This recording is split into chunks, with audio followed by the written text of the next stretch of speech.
7 व्यक्तियों की आग लगने से मौत हो गई थी। इस मामले में परिजन के द्वारा लगातार प्राथमिकी दर्ज करने हेतु आवेदन पत्र दिया जा रहा था, लेकिन आज तक मोतीपुर थाना के द्वारा प्राथमिकी दर्ज नहीं की गई। जब मैं एफआईआर करने के लिए गया थाने में, मोतीपुर थाने में, तो उन्होंने एफआईआर नहीं किया। उन्होंने यूडी किया। मैंने कितना रिक्वेस्ट किया, फिर भी उन्होंने एफआईआर नहीं किया और उन्होंने हमें विश्वास दिलाया कि हम जांच करेंगे, बट उनके द्वारा कोई जांच नहीं किया गया।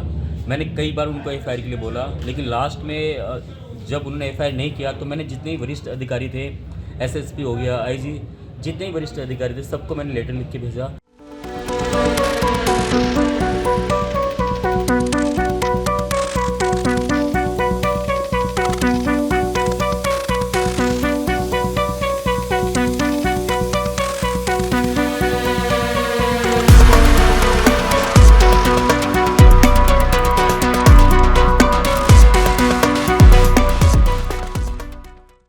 नमस्कार, फर्स्ट लुक बिहार देखना शुरू कर चुके हैं आप और मैं हूं निशा श्री। आज हम आपके सामने जो खबर लेके आए हैं वो है मोतीपुर से। मोतीपुर के वार्ड नंबर 13 वहां पर 15 नवंबर 2025 को यानी पिछले साल जो है वो एक घटना घटी थी वार्ड नंबर 13 में कि रात को अचानक से कमरे में आग लगी, जिसमें घर के 9 लोग झुलस गए और 7 लोगों की मृत्यु हो गई। बताया जा रहा है कि जो 5 लोगों की ऑन द स्पॉट मृत्यु हुई उसमें वो पति पत्नी और उनकी 2 छोटी बेटियाँ थीं। फिर बाद में उनकी माताजी और एक और घर के सदस्य थे, उनकी मृत्यु हो गई। 2 लोग जो हैं वो गंभीर हालत में जो है अस्पताल में भर्ती हुए थे। इस पूरे मामले में उनका जो परिवादी हैं उनका नाम है मनोज गुप्ता और उन्होंने जाकर के थाने में कंप्लेन कराई जब इस घटना के बारे में उनको जानकारी मिली। असल में जो मनोज जी हैं, जो परिवादी हैं जिन्होंने कि पूरे केस के ऊपर मामले को उठाया है, वो जो विक्टिम्स हैं यानी जो आग में जो झुलस के मर गए वो उनकी बहन का परिवार था, तो ये कायदे से उनके भाई हुए और इन्होंने जाकर थाने में कंप्लेन किया कि किस तरह से उनको आशंका है कि ज़रूर इसमें कोई फॉल प्ले है, इसलिए क्योंकि घर में केवल और केवल उन 2 कमरों में लोगों की मौत हुई जिसमें कि वो लोग सो रहे थे, यानी कि वो बेडरूम था और जबकि जो परिवार के लोग हैं वो अलग अलग कमरों में सोया करते थे। इसलिए उनको ये इस बात का संदेह था कि शायद उन लोगों को नशीली दवाई कराकर पहले बेहोश कराया गया हो और उसके बाद उनको एक कमरे में सुलाया गया और तब वहाँ पर आग लगा दी गई।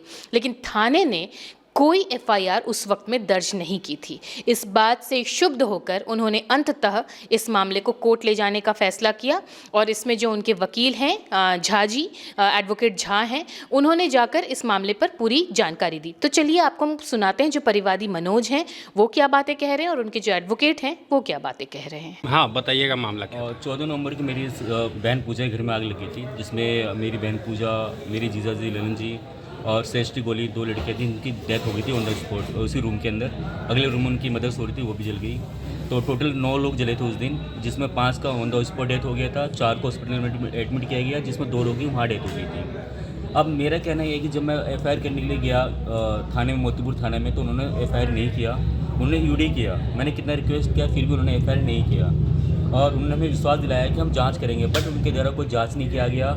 मैंने कई बार उनको एफआईआर के लिए बोला, लेकिन लास्ट में जब उन्होंने एफआईआर नहीं किया तो मैंने जितने वरिष्ठ अधिकारी थे, एसएसपी हो गया, आईजी, जितने वरिष्ठ अधिकारी थे, सबको मैंने लेटर लिख के भेजा, फिर भी कोई कार्रवाई नहीं हुआ। मैंने माननीय सम्राट चौधरी जी को भी लेटर लिखा और फिर भी अब तक कुछ कार्रवाई नहीं हुआ। लास्ट में मैंने निर्णय लिया कि अब कोर्ट में जाना है, तो कोर्ट के थ्रू हमने आज न्यायालय के थ्रू हमें एक आदेश जारी किया है, एफआईआर का आदेश जारी किया है। तो हमें लगता है कि हमने एक फर्स्ट स्टेज जीत लिया है और आगे इसको बहुत आगे कार्रवाई करनी है। मैं चाहता हूं कि पुलिस इस पर एक सही तरीके से काम करे या एक अच्छे जो कुशल टीम है उनको गठित किया जाए, उनके द्वारा जांच कराया जाए।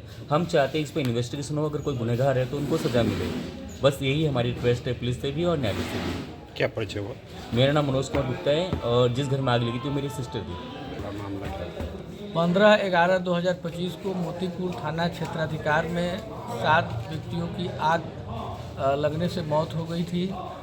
इस मामले में परिजन के द्वारा लगातार प्राथमिकी दर्ज करने हेतु आवेदन पत्र दिया जा रहा था, लेकिन आज तक मोतीपुर थाना के द्वारा प्राथमिकी दर्ज नहीं की गई। इस संबंध में जिले के तमाम वरीय अधिकारियों सहित विभिन्न कार्यालयों को परिजन के द्वारा पत्राचार किया गया, इसके बावजूद भी प्राथमिकी दर्ज नहीं की गई। उसके बाद में परिजन श्री मनोज कुमार गुप्ता के द्वारा मेरे माध्यम से अदालत में अर्जी दाखिल की गई, जिस अर्जी पर आज सुनवाई हुई है। माननीय विद्वान न्यायालय ने इस बात को माना कि पुलिस के द्वारा काफ़ी इसमें नेग्लिजेंसी बरती गई है। उसके बाद में माननीय विद्वान न्यायालय ने इस पूरे मामले को गंभीरतापूर्वक लेते हुए मोतीपुर थाना को इमीडिएट प्राथमिकी दर्ज कर अनुसंधान करने का आदेश दिया है। और सबसे बड़ी बात इस मामले में यह था कि 7 लोगों की मौत जो हुई तो 7 लोग अलग अलग कमरे में सोए हुए थे और वे लोग जिस बेड पर सोए हुए थे सिर्फ उसी जगह पर आग लगा हुआ था, ऐसा परिजन का कहना है। और उसके रिगार्डिंग में अगर फेयर इंक्वायरी होती है तब मामला का खुलासा होगा कि क्या बात है। तो इसमें मर्डर वगैरह की धारा इसमें लगी हुई है। तो हमें ऐसा लगता है कि पुलिस सही से जांच करे तो इसमें जो षड्यंत्रकारी हैं उनका पता लग सकता है और जो दोषी हैं उनके विरुद्ध कड़ी से कड़ी और सख्त कार्रवाई हो, और यही हम लोगों का मांग है।